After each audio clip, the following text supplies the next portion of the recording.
আরে আমি তো সবটা নিয়েছি, তোমার ওখান থেকে বাবুকে দাও না। তুমি যে কি করো না, আমি তো পুরোটা নিয়ে নিয়েছি, তোমার ওখান থেকে বাবুকে দাও। এই যে এটা তো অনেক গরম, আমি তো খেতে পারছি না। বাবা আমাকে একটু খাইয়ে দাও। কি করছো, ওকে একটু খাইয়ে দিতে পারছো? আমার প্রচন্ড খিদে লেগেছে, তুমি খাইয়ে দাও। তুমি দাও। ভালো লাগে না আমার আর। নাও বাবু, খেয়ে নাও। এখন নিজে একা একা কি মজা করে খাচ্ছে, বাবুকে বললাম একটু খাইয়ে দিতে, তাও দিল না। না বাবু, তুমি তাড়াতাড়ি খেয়ে শেষ করো। না, আমার খাবারটা ঠান্ডাই হয়ে গেল, আর কখন খাবো? পুরোটা শেষ করো, তাড়াতাড়ি সুন্দর করে খেয়ে নাও। এই যে নাও। না, এখন আর খেতে ইচ্ছে করছে না, থাক।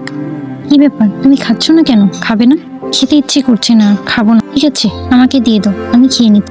দেখেছো কেমন মানুষ, আমি খাই না, একবার দেখলেও না। আর আগে তুমি দুধ খেতে ভালোবাসো নাকি মদ খেতে ভালোবাসো? যদি দুধ খেতে ভালোবেসে থাকো তাহলে চ্যানেলটিকে লাইক করে সাবস্ক্রাইব করে দিও। এই একা একা সব খেয়ে তোমরা থাকো, আমি একটু ওয়াশরুম থেকে আসছি। আচ্ছা ঠিক আছে, যাও, জুসটাও খেয়ে নি তাড়াতাড়ি করে।